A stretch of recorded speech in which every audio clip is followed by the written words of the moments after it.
In today's video, we're going to go over what I think is the most important exercise and often neglected exercise to improve the standing phase of the walking cycle if you are someone where your gait has been impacted or your walking's been impacted by a neurologic injury. If you lack confidence or you feel like you just have difficulty standing on your involved leg, then this video is for you.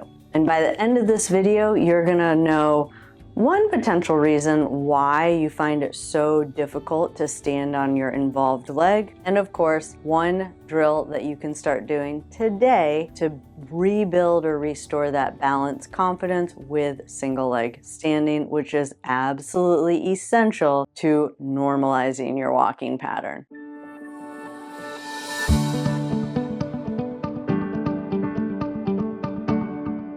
If you're new to this channel, I'm Tara. I'm a neurologic physical therapist with over 20 years of experience helping people restore their mobility and their independence after a neurologic injury. And my mission is to give you as many tools as possible to help you take full ownership of your neurologic recovery, almost kind of teaching you how to think like a therapist so that you can make the best decisions for you so that you can achieve your goals in the most efficient manner. And if that sounds like something that you would be interested in, you would definitely want to check out our membership program, where I've taken everything I've learned in the 20+ years of treating patients with neurologic injuries, got rid of all the stuff that was either ineffective or inefficient, and put everything that actually worked into our membership program. But in addition to that, you get ongoing coaching to help you stay on track with meeting your rehab goals. To learn more about our membership program and to sign up, you can visit rehab-hq.com.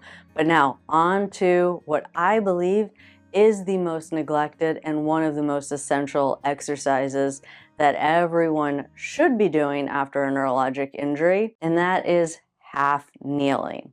So what is half kneeling? Half kneeling is when you're kneeling on your involved leg and your other foot's out in front of you. I will demonstrate the exercise here in a minute, but it is important to understand first why this exercise is so valuable. Well, there's a few things that happen after a stroke or a neurologic injury.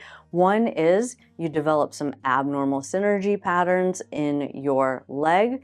There's an extensor synergy pattern and a flexor synergy pattern. An extensor synergy pattern is the most common. So that means whenever you want to straighten your knee and extend your hip, your foot's going to want to point. All of those happen together. None of them happen independent of each other. We call that an abnormal extensor synergy pattern.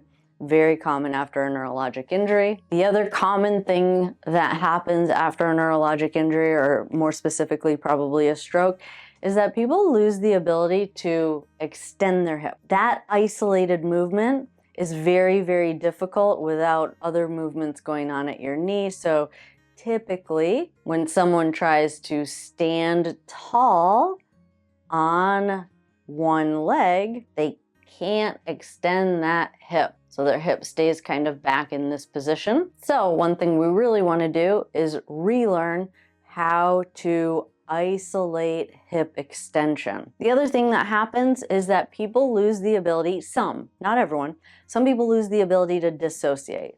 Dissociation left to right is when your legs can do opposite movements at the same time. Very common for people after a stroke or damage to one side of their brain, that whatever one leg does, the other leg wants to do the same thing. So why is this problematic? When you go to stand on this leg, your involved leg, this leg wants to stay straight. If you go to bend this leg wants to buckle. They want to do the same thing at the same time. That's important for helping you to understand why this drill is so valuable, and why, if you are able to get on the floor, this is at the top of my list of exercises that you should be doing. Okay, so for some of you that are in the earlier stages and you're just starting to learn how to get into half kneeling, you definitely want to be holding on to something, and you never really want to get on the floor unless you've worked with a therapist who has already trained you to get on the floor and you know that you can get down onto the floor safely and back up. And the first step is not bringing the leg all the way through. This is full half kneeling, and this is the position that we're going to work on getting into. But really, it's being able to extend this hip, this is your involved leg, with the knee bent. Very, very challenging for a lot of people, and you can't just go right into this, because what's going to happen in most cases is you're just going to collapse down. Just trust me on this. I've done this with a lot of people for the first time, and that is very, very common. That's why you should really work with someone like a therapist first before trying this on your own. But a good progression before you just automatically try and put all of your weight onto your involved leg is just to work on shifting your weight to this leg and just lifting this leg up. Shift your weight and just lift this leg up, okay? The thing you want to focus on when you're doing that is not letting your butt pop back when you lift your other knee up. So shift your weight over, keep that butt squeezed in, and just test, can you unload your other leg, meaning can you lift that knee up without your hip collapsing on this side? If you can do that, the very next step would be I would bring a step in front of you, but I'm going to put it off to the side just so that you can see, but I would have it directly in front of you. Shift, lift, and see if you can get your foot out to the side. This isn't exactly half kneeling, but trust me when I say bringing your leg all the way forward is pretty hard. So you're just going to shift, lift, and see if you can just start to get that foot up. Okay, that would be progression number 2. Shift, lift. Okay, then once you can get pretty good at that, bring that step in front of you and see if you can get it all the way out. Okay? A little bit easier to get that leg up and out to the side. The thing you want to pay attention to is that you're not collapsing on this leg, that you're keeping that hip in nice and straight.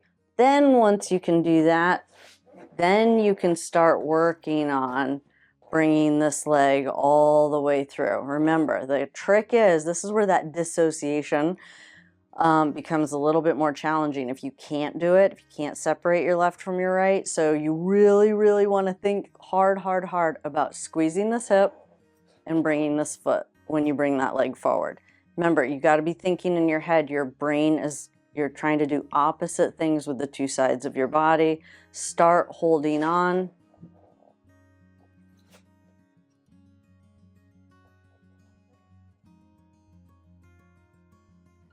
Okay, and then once you get good at that, the final progression is to work on it without holding on.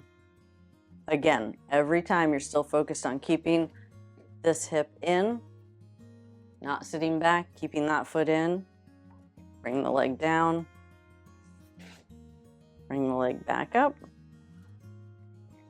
and bring the leg back down, back up,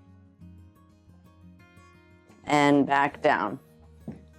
All right, so hopefully all of that made sense, but that is it for this video. One drill, the most important drill in my opinion, if you want to improve single leg standing or the stance phase of walking. But I enjoyed spending time with you all today. Don't forget, if this resonated with you and you want to really take your rehab to the next level, visit rehab-hq.com where you can learn about all of the perks of our rehab membership, including the coaching aspect that our gold members receive, which is really something that's missing out of all traditional physical therapy programs, and in my opinion, is the most essential part to being able to stay motivated and stay on track with your rehab goals. So head on over there. You can learn more about our program, or you can schedule a discovery call to talk to someone about your goals to see if our program is right for you. I enjoyed spending time with you all today, and I'll see you in the next video. Have a good day.